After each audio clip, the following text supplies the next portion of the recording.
नमस्कार मित्रांनो, आज आपण युग्ममाला या पाठाचा भाषा अभ्यास बघणार आहोत. भाषा अभ्यास सुरू करण्याच्या अगोदर तुम्हाला युग्ममाला या पाठातील श्लोकांचे मराठी अर्थ माहीत असणे आवश्यक आहे. त्यामुळे डिस्क्रिप्शनमधील लिंकवर जाऊन तुम्ही त्या श्लोकांचे मराठी अर्थ बघू शकता. मित्रांनो, डिस्क्रिप्शनमधील लिंकवर तुम्हाला या भाषा अभ्यासची PDF बघायला मिळेल. तुम्ही ती डाउनलोड करूनही भाषा अभ्यास लिहू शकता. तर मित्रांनो, आपण प्रथम श्लोकावरील भाषा अभ्यास बघूया. पहिला प्रश्न आहे पूर्ण वाक्येनं उत्तरत. त्यात आहे बघा, कनक परीक्षा कथम भवती. कनक म्हणजे सोने. सोन्याची परीक्षा कशा प्रकारे केली जाते. उत्तर आहे कनकस्य परीक्षा निगर्शन छेदन ताप ताडन हे क्रियते. कनकस्य षष्ठी विभक्ती, कनकाची म्हणजे सोन्याची. सोन्याची परीक्षा निगर्शन छेदन ताप ताडणे. निगर्शनम म्हणजे कसोटीच्या दगडावर घासल्याने, छेदन म्हणजे कापण्याने, तापह म्हणजे तापवण्याने आणि ताडणे म्हणजे ठोकणे, क्रियते अशा प्रकारे सोन्याची परीक्षा होते.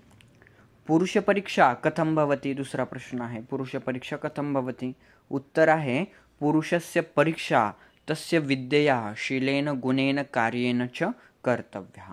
पुरुषाची परीक्षा त्याच्या विद्येने, शीलाने, चारित्र्याने, गुणांनी, कार्याने आणि कर्तव्याने होत असते.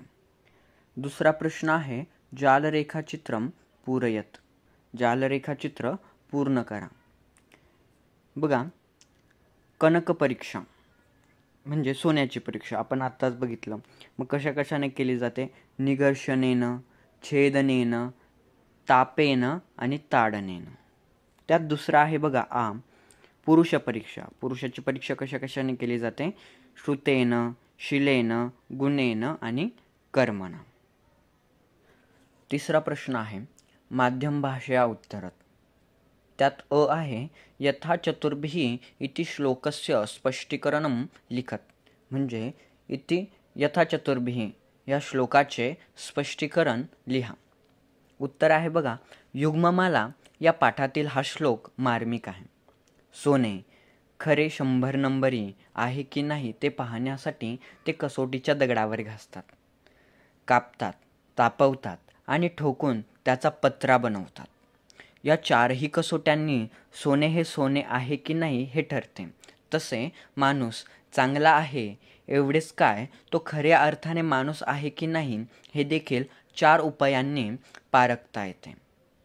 त्याची विद्या किंवा शिक्षण, त्याची विद्या, शिक्षण, चारित्र्य, सद्गुण, त्याचे कर्म आणि त्याचे वर्तन, कार्य, त्याची कर्तबगारी इत्यादी गोष्टींनी त्याची योग्यता ठरवता येते. पहिल्या श्लोकावरती चौथा प्रश्न आहे अमरकोशात शब्दम प्रयुज्य वाक्यम पुनर्लिखत. म्हणजे प्रयुज्य म्हणजे वापरून, अमरकोशातील शब्द वापरून वाक्य पुन्हा लिहा. त्यात आहे बघा, जन हे कनकम परीक्षते. कनकम म्हणजे सोने. आता ज्याच्या खाली अंडरलाईन आहे त्या शब्दाच्या जागी आपल्याला त्याचा समानार्थी शब्द अमरकोशातून लिहायचा आहे. त्याचं उत्तर आहे बघा, जन हे हाटकम परीक्षते.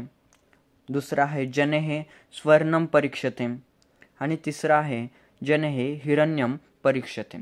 यापैकी तुम्ही कोणताही लिहू शकता. द्वितीय श्लोकावरील प्रश्न बघूयात. पहिला प्रश्न आहे पूर्ण वाक्येनं उत्तरत.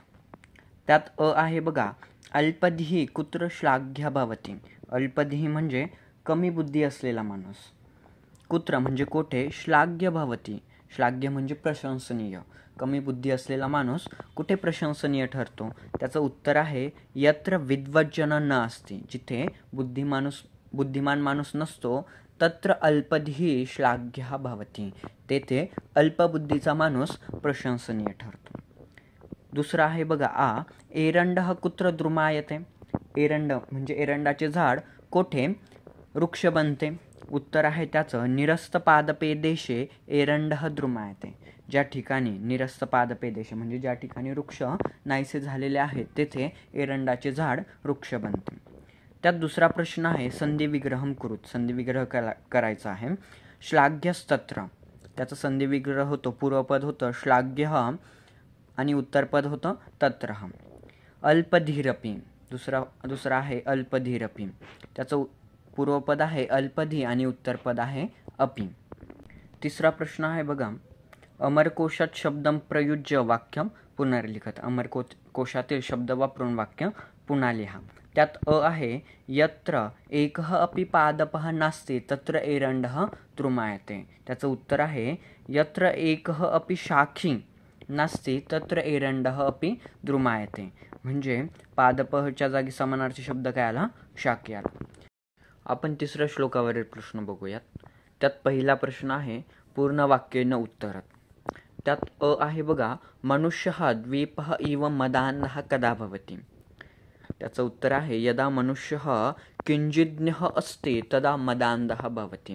ज्यावेळेला मनुष्याकडे थोडेसे ज्ञान असते त्यावेळेला तो गर्वाने आंधळा असतो.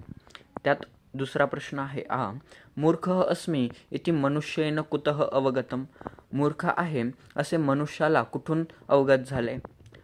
त्याचं उत्तर आहे मूर्ख अस्मि इति मनुष्येन बुद्धजन सकाशात अवगतम. म्हणजे मूर्ख आहे असे मनुष्याला शहाण्या माणसांकडून अवगत झाले. तिसऱ्या श्लोकात दुसरा प्रश्न आहे संधी विग्रहम कुरु.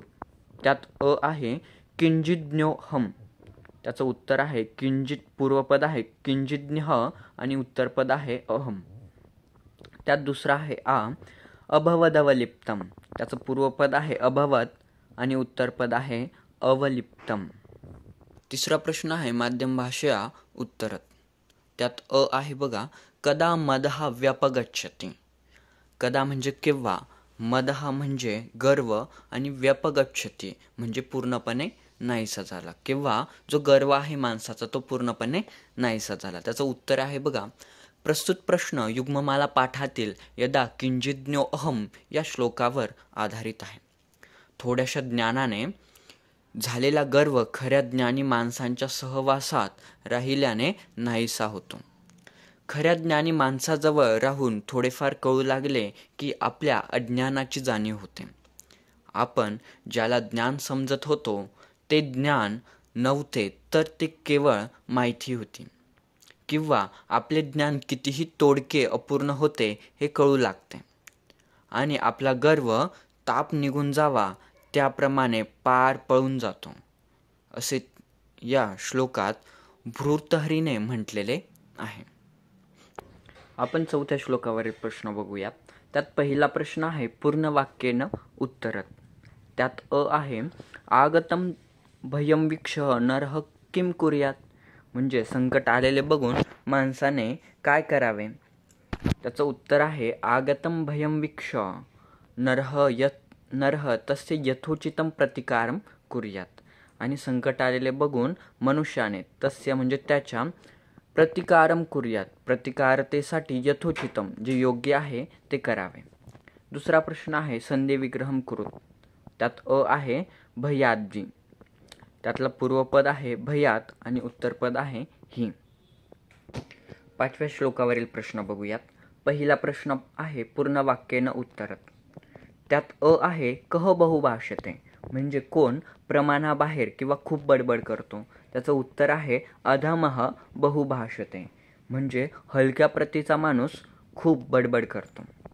त्यात दुसरा प्रश्न आहे संधी विग्रहम कुरु. त्यात अ आहे स्यादधमः. त्याचं पूर्वपद आहे स्यात आणि उत्तरपद आहे अधमः. श्लोक 6. त्यात पहिला प्रश्न आहे पूर्ण वाक्येन उत्तरत. त्यात अ आहे कर्षकः कीदृशं फलं लभते. कर्षकः म्हणजे शेतकरी. शेतकऱ्याला कशा प्रकारे फळ मिळते. त्याचं उत्तर आहे कर्षकः यादृशं बीजं वपते. म्हणजे शेतकरी जसे बी पेरतो तादृशं फलं लभते त्याप्रमाणे त्याला फळ प्राप्त होते. दुसरा प्रश्न आहे संधी विग्रहम कुरु. त्यात अ आहे क्षेत्रमासद्य. त्याचं पूर्वपद आहे क्षेत्रम आणि उत्तरपद आसाध्य. ब आहे वापी. पूर्वपद आहे वा आणि उत्तरपद अपि. तिसरा प्रश्न आहे माध्यम भाषा उत्तरम लिखत. त्यात अ आहे मनुष्यः स्वकर्मणः कीदृशं फलं लभते. मनुष्याला स्वतःच्या कर्माचे कसे फळ लाभते. त्याचं उत्तर आहे बघा, प्रस्तुत प्रश्न युग्ममाला पाठातील आहे. हा श्लोक कर्मसिद्धांत सांगतो. पेरावे तसे उगवते अशी म्हण आहे. शेतकरी शेतात जाऊन ज्या प्रकारचे बी पेरतो, जे पेरतो तेच उगवते. भात पेरून ज्वारीचे पीक येणार नाही. तसेच माणूस जसे कर्म करेल तसे फळ त्याला मिळेल. वाईट कर्म करून चांगले फळ मिळणार नाही. पुण्य आणि पाप या कल्पना बाजूला ठेवल्या तरी व्यवहारातला अनुभव आपल्याला काय दर्शवतो? चांगला अभ्यास करणारा परीक्षेत चांगले यश मिळवतो. चांगला कारागीर उत्तम पगाराची नोकरी सहज मिळवतो. गुन्हेगाराला शिक्षा होते. ही उदाहरणे पुरेशी बोलकी आणि बोधप्रद आहेत. चौथा प्रश्न आहे, अमरकोशात शब्दम प्रयुज्य वाक्यम पुनर्लिखत. पुन्हा अमरकोशातील शब्द वापरून वाक्य पुन्हा लिहायचं आहे.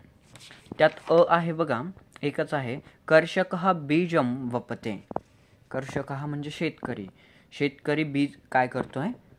पेरतोय. वपते म्हणजे पेरणे. त्याचं उत्तर आहे कृषकः बीजम वपते. कृषकः म्हणजे पण शेतकरी आणि कर्षकः म्हणजे पण शेतकरी. मग त्याच्या जागी समानार्थी शब्द आपल्याला अमरकोशातून लिहायचा आहे.